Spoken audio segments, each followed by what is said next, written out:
मैं सत्येंद्र सिंह मेरा नाम है और मैं साइंस बैकग्राउंड से आता हूँ।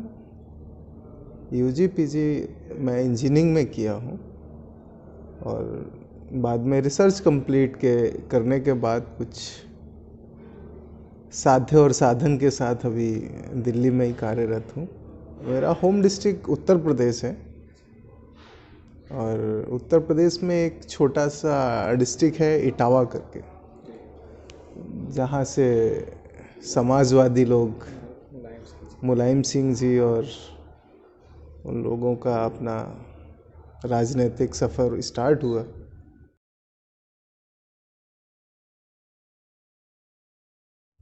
भारत जोड़ो यात्रा कोई पर्सनल प्रॉपर्टी या पार्टी का एक फंक्शन नहीं है। जब भी यात्रा होने वाली थी तो फॉर्चुनेटली मैं डे 1 से ही स्टार्ट करने वाला था और उसके लिए मैंने कुछ जो प्रोसेस होनी थी वो भी की थी। बट फॉर्चुनेट मैं बोल सकता हूँ कि मैं ध्यान केंद्र में साधना के लिए विपश्यना में मेरा ऑलरेडी रजिस्ट्रेशन हो चुका था, तो मैं 20 डेज के विपश्यना कोर्स के लिए मैंने जाना प्रेफर किया। उसके बाद मैं बेंगलोर में कर्नाटक स्टेट में जब ये यात्रा आई तो फिर वहाँ की कुछ टीम के साथ मेरा कोऑर्डिनेशन हुआ, तो वहाँ मैं स्टार्ट किया। देन फिर कुछ मेरे व्यक्तिगत कार्यक्रम थे तो बीच में डिसकंटिन्यू रहा। उसके बाद यात्रा को मैंने महाराष्ट्र में आके कंटिन्यू किया और कंटिन्यू कर रहा हूँ।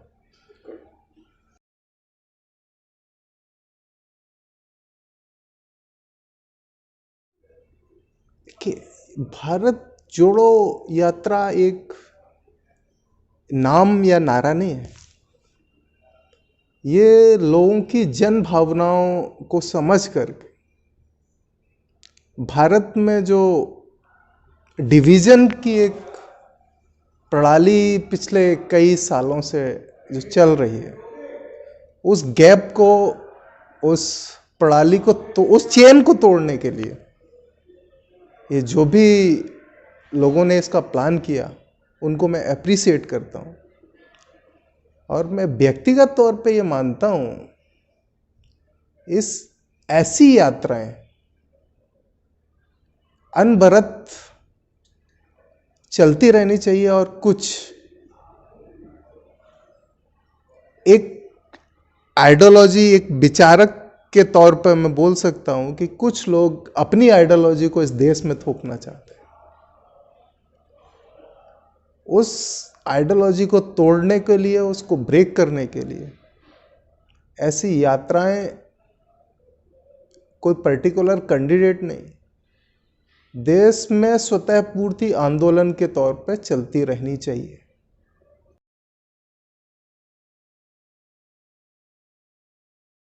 इस देश में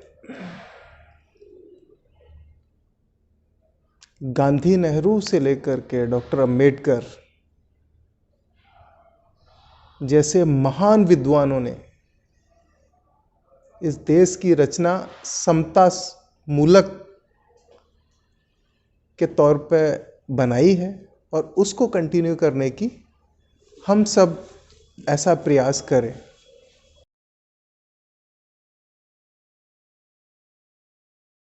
मैं एजुकेशन इंस्टीट्यूट की बात करता हूं तो एजुकेशन इंस्टीट्यूट पिछले कई सालों से कोलैप्स कर गए, इंस्टीट्यूट बेचे जा रहे हैं। सरकारी संस्थाएं हों, एजुकेशन, टेक्निकल एजुकेशन हो या फिर मेडिकल एजुकेशन हो, सारी संस्थाएं तो एडॉप्ट पे चली गई। संस्थाओं के अंदर कुछ नहीं है। मैं ऐसा मानता हूं कि इस सरकार और इस एक विचारधारा के रहते ये संस्थाएं बचेंगी नहीं। जो हमारे पास एसेट्स हैं वो तोड़े जा रहे हैं, बेचे जा रहे हैं। उनसे अपने व्यक्तिगत सपनों, उन एसेट्स को तोड़कर, उनको बेच करके अपने व्यक्तिगत सपनों की उड़ान भरी जा रही है, मैं ये बोल सकता हूँ।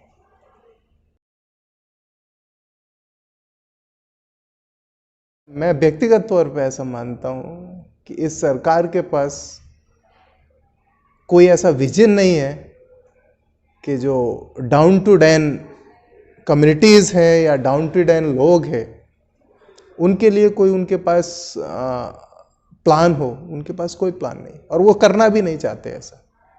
उनके पास कुछ एक लोग उस आइडियोलॉजी पर वो चलते हैं, उनके लिए वो काम कर रहे हैं। उनको इस देश की 80-90% पॉपुलेशन से कुछ मतलब नहीं है।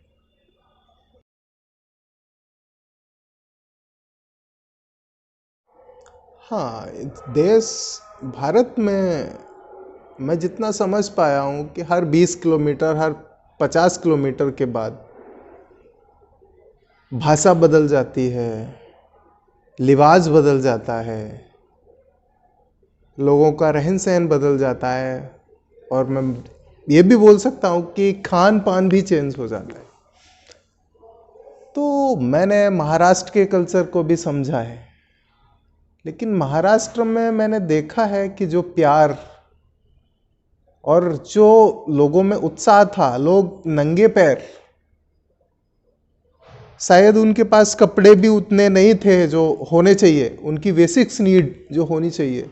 मैंने कई महिलाओं को ऐसे देखा, कई बच्चों को ऐसे देखा जो नंगे पाँव दौड़े चले आ रहे हैं, कांटे चुभ रहे हैं पैरों में, सड़क बन रही है या कंस्ट्रक्शन का काम चालू है।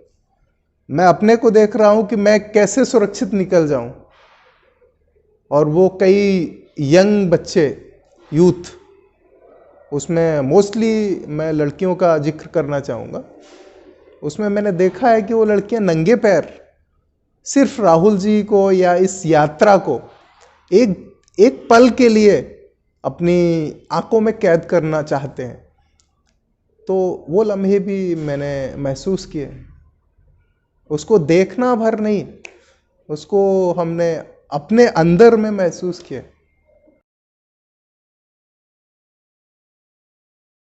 देश में सबसे बड़ी पीड़ा जिन लोगों से मैंने बात किया, और मैं व्यक्तिगत तौर पे भी ऐसा मानता हूं कि हमारे सामाजिक सौहार्द को जो बिगाड़ा जा रहा है, यूथ को पहले तो एजुकेशन नहीं मिल रहा है, और वो कहीं से अपनी ज़मीन बेच के, अपने कुछ एसेट्स को बेच करके, अगर वो एजुकेशन ले भी ले रहा है तो उसको कहीं रोज़गार नहीं मिला। अनएम्प्लॉयमेंट एक देश के लिए बहुत बड़ा खतरा बनता जा रहा है, मैं ऐसा समझता हूँ।